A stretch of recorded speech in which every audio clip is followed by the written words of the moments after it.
Hello friends, welcome to Raji homemaker channel. இன்றைக்கி நம்ம பார்க்க போகுது ஒரு சூப்பரான அரைச்சி விட்ட சிக்கன் குழம்புங்க. இந்த குழம்பு பார்த்திங்கன்னா உங்களுக்கு ட்ரெடிஷ்னலாக பண்ணுற ஒரு மெத்தடில் பண்ணி காட்ட போகிறேன். இந்த குழம்பு வைக்கிறதுக்கு பார்த்தீங்கன்னா, நீங்கள் கரெக்டாக எல்லாம் ரெடி பண்ணி வச்சுட்டிங்கன்னா ஜஸ்ட் 20 மினிட்ஸில் இந்த குழம்பு வைக்கலாம். உண்மைதாங்க, 20 மினிட்ஸில்.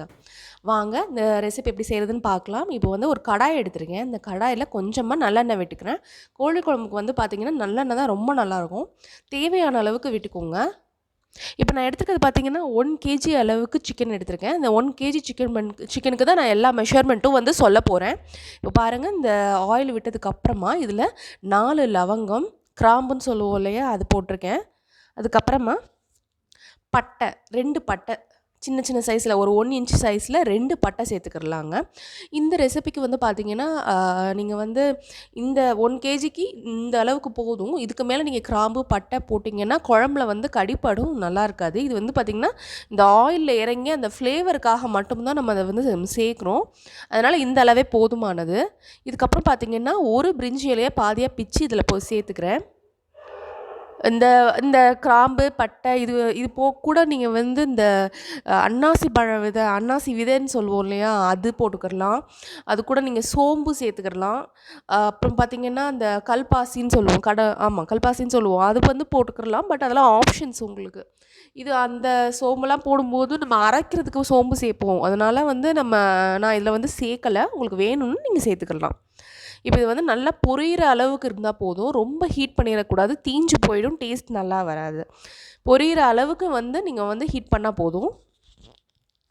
இப்போ பார்த்தீங்கன்னா அடுத்து நான் என்ன சேர்க்க போகிறேன் அப்படின்னு பார்த்தீங்கன்னா, பொடியை நறுக்குன சின்ன வெங்காயம். அந்த சின்ன வெங்காயம் பார்த்தீங்கன்னா ஒரு 5லேருந்து 6 சின்ன வெங்காயம் அளவுக்கு நான் சேர்த்துருக்கேன். அதை பொடிசாக நறுக்கி சேர்த்துருக்கேன். ஆனியன் பார்த்தீங்கன்னா நீங்கள் தாளிக்கிறதுக்கு தான் நம்ம சேர்க்குறோம். அதனால் நீங்கள் நிறைய வெங்காயம் போட்டுட்டிங்க அப்படின்னா குழம்பு நல்லா இருக்காது. தாளிக்கிற அளவுக்கு எவ்வளோ வெங்காயம் வேணுமோ அந்த அளவுக்கு மட்டும் நீங்கள் சேர்த்துக்கிடலாம். அடுத்து பார்த்தீங்கன்னா பெரிய சைஸ் தக்காளி 1 எடுத்திருக்கேன். நீங்கள் சின்ன சைஸில் வச்சுருக்கீங்க, இல்லை மீடியம் சைஸில் இருக்குது அப்படின்னா நீங்கள் 2 தக்காளி எடுத்துக்கோங்க. இந்த தக்காளி இந்த கோழி குழம்புக்கு ஒரு நல்ல ஃப்ளேவர் கொடுக்கும். நான் தயிரோ எதுவும் அதில் போடாததுனால வெறும் தக்காளி தான் உங்களுக்கு அந்த புளிப்பு கொடுக்கும். ஸோ தக்காளி கம்மி பண்ணிட்டீங்கன்னா அந்த புளிப்பு அந்த குழம்புல பேலன்ஸ்டாக இருக்காது. ஸோ நீங்கள் தக்காளி கரெக்டான அளவில் போட்டுக்கோங்க. இந்த எல்லா பொருட்களுமே நல்லா வதங்கி வரணும். இதோட கொஞ்சமாக கொத்தமல்லி சேர்த்துக்கோங்க. இது வதக்கும் போதே சேர்த்துக்கணும். நம்ம குழம்பு செஞ்சு முடிச்சதுக்கப்புறம் சேர்க்கலாம். பட் இது வதக்கும் போது சேர்க்கும்போது நல்ல ஃப்ளேவர் கொடுக்கும். இப்போ அடுத்து என்ன எடுத்திருக்கேன்னு பார்த்தீங்கன்னா, அந்த அரைக்கிறதுக்கு தேவையான பொருட்கள் எடுத்துக்கலாம். இதில் ஒரு 10 பல் அளவுக்கு பூண்டு எடுத்திருக்கேன். அது கூட பார்த்தீங்கன்னா 1 டேபிள் ஸ்பூன் அளவுக்கு மிளகு. இந்த மிளகு பார்த்தீங்கன்னா நல்லா காரம் கொடுக்கறதுக்காக போடுறேன். நீங்கள் காரம் அதிகமாக சாப்பிடுவீங்கன்னா 1.5 டேபிள் ஸ்பூன் அளவுக்கு எடுத்துக்கலாம். அதுக்கப்புறம் பார்த்தீங்கன்னா சீரகம், அது 1 டேபிள் ஸ்பூன் அளவுக்கு எடுத்திருக்கேன். அதுக்கப்புறம் சோம்பு. இது 2ம் கண்டிப்பாக நீங்கள் அரைக்கும் போது நீங்கள் போட்டுறணும். அப்போ தான் நல்லா வாசமாக இருக்கும் குழம்பு. இப்போ 4 நான் 1 இன்ச் அளவு இருக்கிற 4 இஞ்சி நல்லா தோல் சீச்சு எடுத்து அதை சேர்த்து அரைச்சி எடுத்துக்கிடலாங்க. இப்போ பாருங்கள், இந்த அரைச்ச பேஸ்ட் பார்த்திங்கன்னா இந்த அளவுக்கு வரும். இந்த பேஸ்ட் நம்ம தனியாக எடுத்து வச்சுக்கணும் ரெடியாக. இப்போது இங்கே வதக்கிற டயத்துலேயே நம்ம குக்கரில் அந்த 1 கேஜி சிக்கனை கழுவி மஞ்சத்தூள், உப்பு மட்டும் போட்டு நான் வேக வச்சு எடுத்திருக்கேன். எத்தனை விசில் வச்சுருக்கேன்னு பார்த்தீங்கன்னா ஒரே ஒரு விசில் தான் வச்சுருக்கேன். நீங்கள் அதுக்கு மேலே வச்சிங்க அப்படின்னா சிக்கன் குழஞ்சிரும், குழம்பு நல்லா வராது. இப்போ இதை எடுத்து நம்ம தனியாக வச்சுக்கிடலாம்.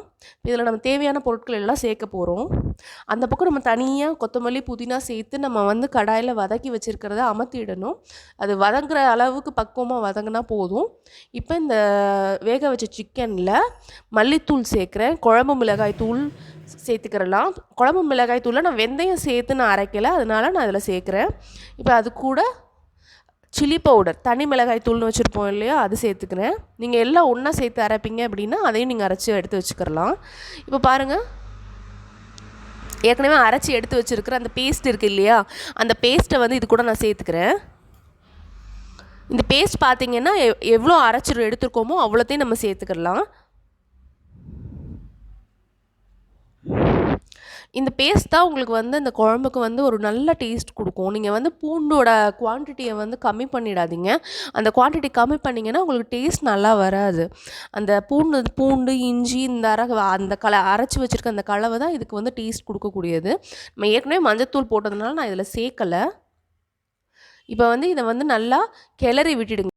இப்போ இந்த பொடியெல்லாம் சேர்த்ததுக்கப்புறம் நம்ம வந்து ஏற்கனவே தாளித்து வச்சுருக்கக்கூடிய அந்த வெங்காயம், தக்காளி, அந்த வதக்கி வச்சுருக்கக்கூடிய எல்லாத்தையும் நம்ம வந்து இது கூட சேர்த்துடலாம். சேர்த்துட்டு குக்கரை மூடி ஒரு விசில் வரைக்கும் வேக விட்டுடலாம். ஒரு விசிலுக்கு மேலே வைக்காதீங்க, குழஞ்சிரும். இப்போ பாருங்க, ஒரு விசில் வச்சு முடிச்சதுக்கப்புறம் நம்ம எப்படி இருக்குன்னு பார்க்கலாம். வந்து இந்த குழம்பு ரெடி ஆகிடுச்சு. இந்த வீடியோ உங்களுக்கு பிடிச்சிருக்கு அப்படின்னா ராஜி ஹோம்மேக்கர் சேனலை சப்ஸ்கிரைப் பண்ணுங்கள். தேங்க்யூ.